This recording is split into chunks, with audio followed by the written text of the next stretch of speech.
Did you know that over 75% of people who try to overcome emotional eating wind back in the same unhealthy habits within just weeks?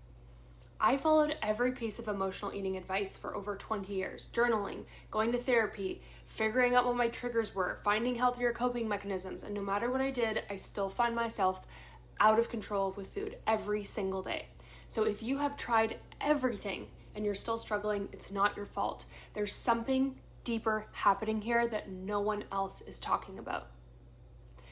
Today, I'm sharing the 5 strategies that will actually work when everything else has failed, not just surface level tips, but deep root cause approaches. I've helped thousands of women break free from decades of emotional eating using these exact strategies, like Elizabeth, who struggled for over 20 years and now says, I eat whatever I want, when I want, without stress. Or my other beautiful client, Amanda, who has been binge free for the first time in 35 years. So if you want to learn how to experience those same results, you can book a complimentary one-on-one call with me and walk away with a proven blueprint on how you will actually overcome this. Here's what I wish someone told me years ago. Emotional eating isn't happening in your conscious mind. When you're in the middle of an episode, the rational part of your brain, the part that knows better, literally goes offline.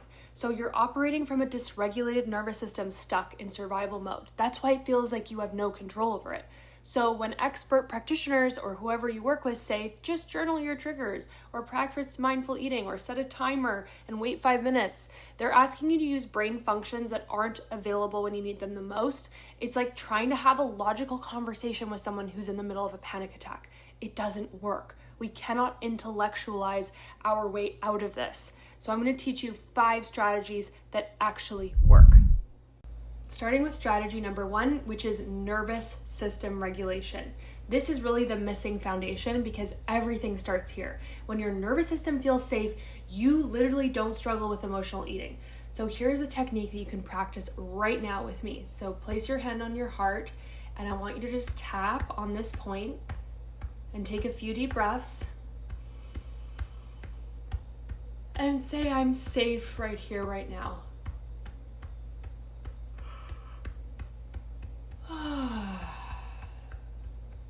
And if we can even do this for 20 total seconds, you will be absolutely amazed at the shifts that happen for you. This 20-second practice activates the parasympathetic branch of the nervous system that says, I'm safe, I'm okay, I'm not under survival or panic, everything is going to be okay. And this supports regulating your emotions. Something so simple that many of us just have no idea how to do. And this also brings your conscious mind back online and all those different parts of our brain that can actually choose a different response and behavior than immediately going to emotional eating. One of my clients said that learning how to regulate her nervous system through my program was literally the missing piece for her because she had struggled with emotional eating her whole life for 35 years and had tried things like Overeaters Anonymous, therapy, Ayurvedic medicine, everything. And this was truly the missing link, which most people do not focus on at all. So nervous system regulation is absolutely key. Ooh, I'm feeling much more relaxed and sleepy now. Strategy number 2 is called emotional freedom techniques, and this helps for emotional release because when you aren't feeling your feelings and you're stuffing things down, that becomes very stressful for your body, and then we use emotional eating to cope with it. Food becomes the strategy for our emotional pain. So what we want to do is instead of fighting our emotions or distracting ourselves with them or numbing ourselves out with different things like Netflix, TV, whatever, I'm going to help you understand how to support your nervous system to process and release those emotions. So try this with me, tapping on the side of the hand, and you can practice this anytime you feel an onset of heavy emotions or you feel an onset of this urge to eat, okay? You can just repeat after me and practice saying this. Even though part of me wants to use food right now, I'm already feeling relaxed. I love and accept myself completely. And we'll practice saying that again.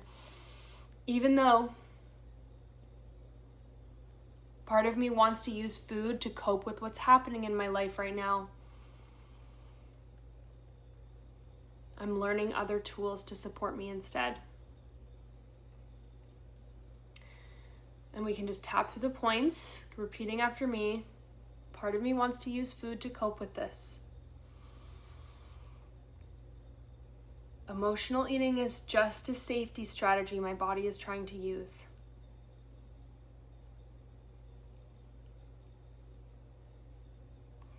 Part of me has this desire to emotionally eat right now.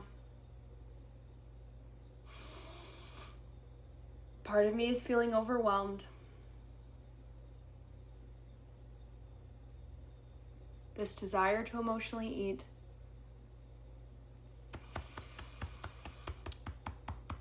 That's okay.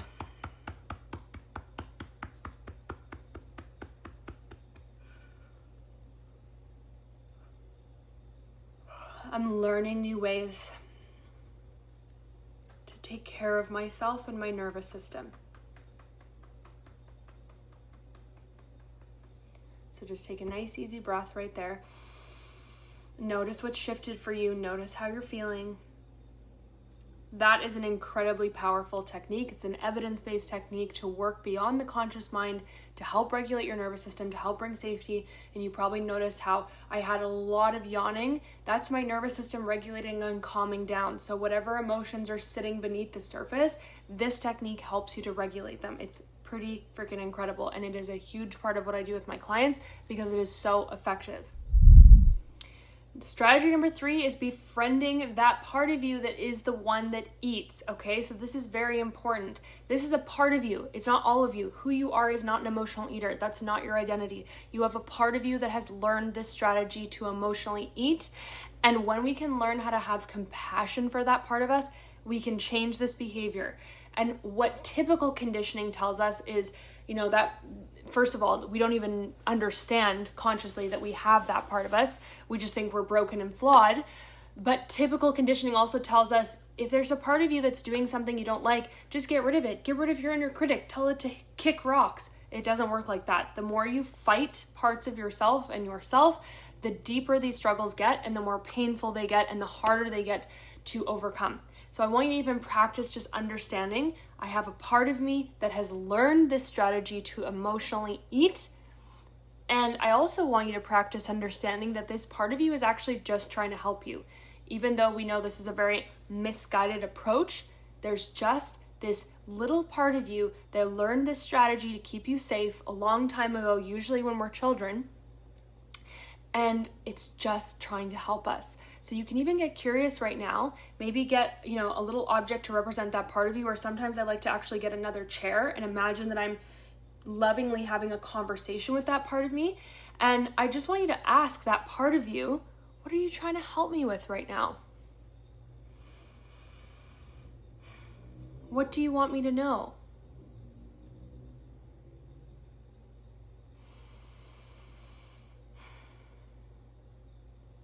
Is there anything else that you want to communicate to me? And maybe you want to ask this part, where did you learn this? And then just say thank you. Thank you for sharing all of that. I promise you, if you learn how to build relationships with these parts of yourself, that is going to be the most transformational ingredient, because compassion, acceptance, and understanding for ourselves and these parts of us is the single most important thing to heal. Promise you that. It's absolutely life-changing, and this is exactly what I teach my clients to do. Number 4 is actually being able to recognize what state your nervous system is in, because emotional eating happens when we are either in fight, flight, or freeze response in our nervous system. So if you can start to recognize what fight looks like, so anger, frustration, irritation, that is fight. Flight is anxiety, it's worry, it's feeling really consumed with panic. And then freeze, on the other hand, is us feeling numb, shut down, overwhelmed, riddled with shame. These are very different states in our nervous system. If you can start to gain more awareness around those different states, then you actually will feel a lot more in control of what to do to support stopping the emotional eating. Because in simplest terms, if we can help the nervous system to get out of those states and back into safety through many of the tools that I've taught you here today, you're not going to emotionally eat. But most people are not even consciously aware of when they're in these different dysregulated states of their nervous system. Strategy number 5 is rewiring the conditioning and remembering that this is conditioning. So your emotional eating patterns aren't character flaws. They're conditioning from childhood when food might have been your only source of comfort, control, or connection. And so your nervous system learned food equals safety. So we're not going to feel shame around this. We're going to gently teach your nervous system new ways to feel safe. And when we can do that consistently with compassion, then we finally learn, okay, I've got a lot better tools other than food to cope with whatever is going on for me. And those tools actually make me feel good, because the irony is that coping with emotional eating doesn't actually feel good, right? We eat the food, it might feel good in the instant with that dopamine hit, and then we feel like garbage afterwards, which just creates more dysregulation in our nervous system. So conditioning is just to remind you that this is not your fault. This is something that your body learned very strategically to keep you safe. And a lot of times these parts of us are kind of frozen back in time. Like we can imagine, I had one client who learned how to emotionally eat through the experience of her parents going through divorce. So this doesn't mean we need to go back to the past and rehash everything through therapy to really figure this out. But she was able to just anecdotally travel back and understand, okay, that makes sense. I started doing this when I was, 9 years old, and my parents were going through a divorce. So there was a lot of yelling and screaming, and I didn't feel safe. And I just started turning to cookies and different food to cope with that. That's emotional eating. She wasn't hungry. She was doing that to stay safe. But that sweet little girl needed that strategy to stay safe at that time, because she didn't have anyone else or anything at that time to provide soothing to her nervous system. So without that soothing from emotional eating or whatever other strategies we pick up back in the day, that can be very, very dangerous for the nervous system, our mental health, etc. So these are adaptive strategies that are usually very outdated, but that in today's time, we can learn how to teach these parts of us, hey, sweet thing, we're not 9 years old anymore. Here we are in 2025 or whatever year we're watching this video, and we don't need that strategy anymore. We have better ones to keep us safe. So that's what we're getting up to. And remembering that this is just conditioned learning is part of reducing shame, which is very important to our healing. So one of my clients, Erica, she struggled with this for over 20 years, and she went to therapy. She tried everything. She hated her body since childhood, and she felt trapped in these cycles of binge eating, emotional eating, and feeling completely out of control with food.